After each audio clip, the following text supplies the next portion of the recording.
ఓం నమః శివాయ. సంధ్యాకర్మ దినాత్యయో హరికరాఘాత ప్రభూతానకధ్వానో వారిద గర్జితం దివిషదాం దృష్టిచ్చటా చంచలా భక్తానాం పరితోష బాష్పవితతిః వృష్టిర్మయూరీ శివా యస్మిన్నుజ్వల తాండవం విజయతే తం నీలకంఠం భజే.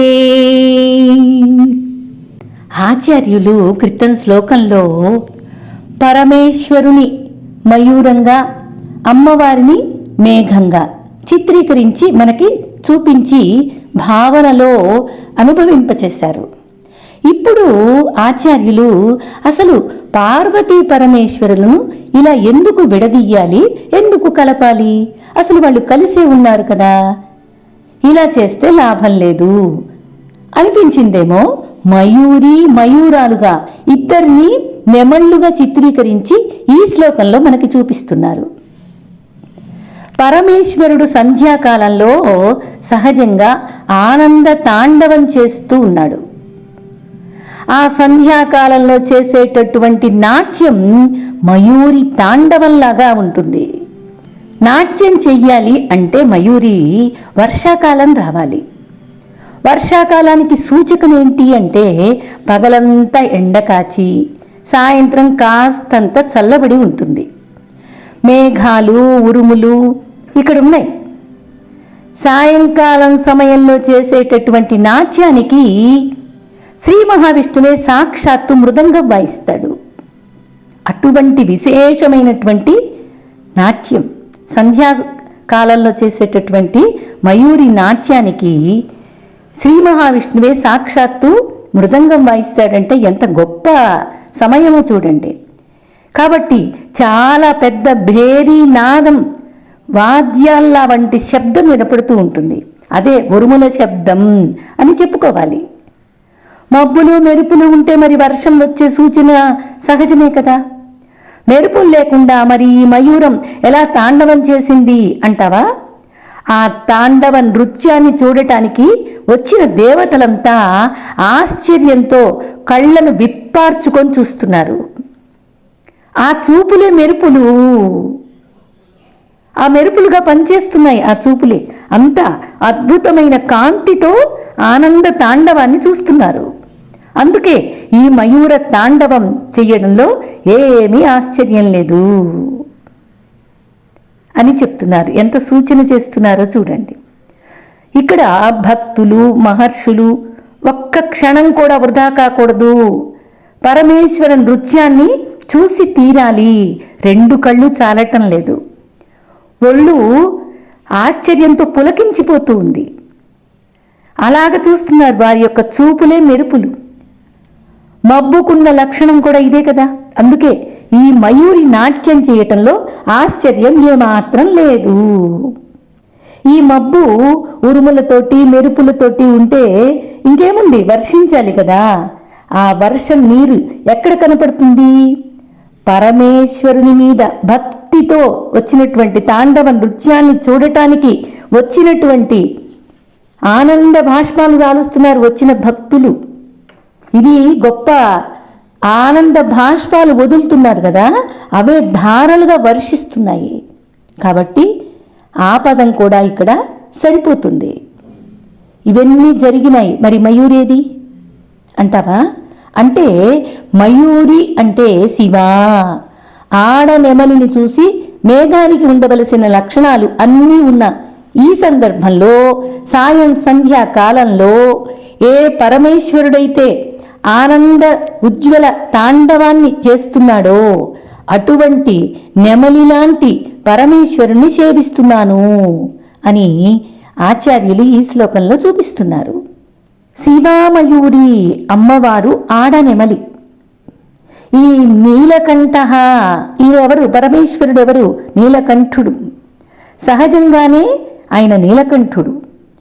ఆడ నెమలితో పోల్చదగినటువంటి వాడు. వీళ్ళిద్దరూ కలిసినప్పుడు సంధ్యాకాలంలో శ్రీమన్మహావిష్ణువే సాక్షాత్తుగా పెద్ద పెద్ద వాద్యాలను వాయించడానికి సిద్ధపడినప్పుడు ఆ చర్మ వాద్యాలను వాయిస్తూ మంచి శబ్దం ఒకటి ప్రకటితమైనప్పుడు దేవతలందరూ కూడా కళ్ళార్చకుండా తాండవాన్ని చూస్తున్నప్పుడు భక్తులు ఈ నాట్యాన్ని చూస్తూ ఆనంద భాష్పాలను కురిపిస్తున్నప్పుడు పరమేశ్వరుడు మరింత సంతోషంతో ఉజ్వల నృత్యాన్ని చేస్తూ ఉన్నాడు.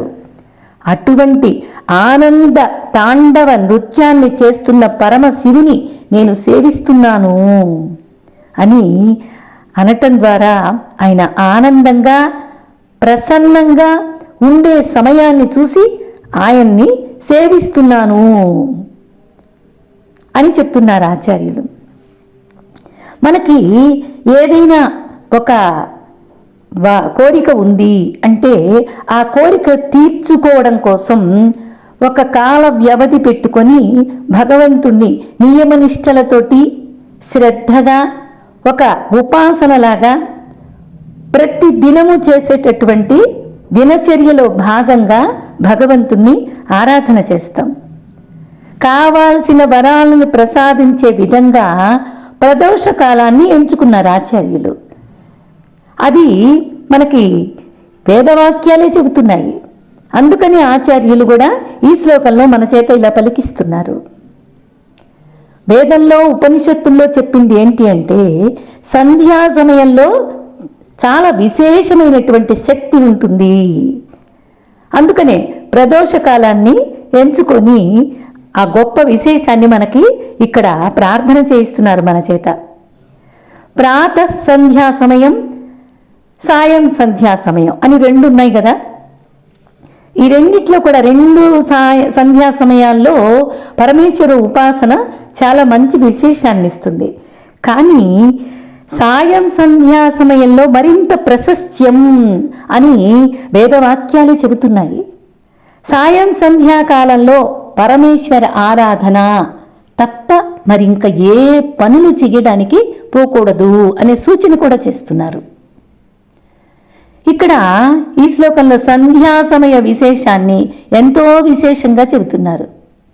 సంధ్యా సమయంలో పరమేశ్వరుడు ఆనంద తాండవం చేస్తూ ఉంటాడు అని, ఆ సమయంలో పరమేశ్వరుడు ఆరాధన, పరమేశ్వరుని ధ్యానం, ఆయనను మనసులో కానీ లేదా బాహ్యంలో కానీ పూజ కానీ భావన చెయ్యటం, తలుచుకోవడం, ఆయన గాథలను స్తోత్రాలను వినడం, ఆయనను హృదయంలో నిలుపుకొని ధ్యానం చెయ్యడం, ఇలాంటివన్నీ చేసి పరమేశ్వర అనుగ్రహాన్ని పొంది తరించాలి అనేటటువంటి విషయాన్ని ఈ శ్లోకంలో ఆచార్యులు అమ్మవారిని పరమేశ్వరుణ్ణి మయూరంలాగా పోలుస్తూ ఇద్దరికీ సమన్వయం చేస్తూ ఇక్కడ మహావిష్ణువుని కూడా తీసుకొచ్చి సంధ్యా సమయ విశేషాన్ని బోధ చేస్తూ మహావిష్ణు మృదంగ వాద్యాన్ని వినిపిస్తూ ఆనంద నృత్య తాండవాన్ని ప్రదర్శిస్తున్న పరమశివుణ్ణి దర్శిస్తున్న భక్తులు ఆనంద భాష్పాలతో హృదయంలో కరిగిపోయి హృదయంలో ధ్యానించి పరమేశ్వరుణ్ణి పొందాలి అనేటటువంటి శ్లోకంలో, ఈ శ్లోకంలో మన చేత ప్రార్థన చేయిస్తున్నారు ఆచార్యులు. ఒక నీలకంఠుడు ఆయన. ఆ విషయాన్ని ఒక్కసారి మనస్సులో భావన చేస్తే మనకున్నటువంటి కష్టాలని నష్టాలని సమస్థితిలో చూసేటటువంటి శత్రుభావం లేనటువంటి స్థితిని కల్పిస్తాడు నీలకంఠుడు. ఎక్కడ ఎవరి మీద ద్వేషభావం అసూయభావం లేకుండా సమస్థితిని కల్పించేటటువంటి స్థితిని ఈ ప్రదోష కాలంలో మనస్సుని పవిత్రం చేస్తుంది.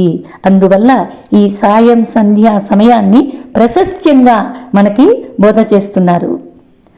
ఆ సమయంలో మరి ఇంకా ఏ కర్మలు చేయకుండా పరమశివుని ఆరాధన చేసి తరించాలి అని మనకి ఆచార్యుల బోధ.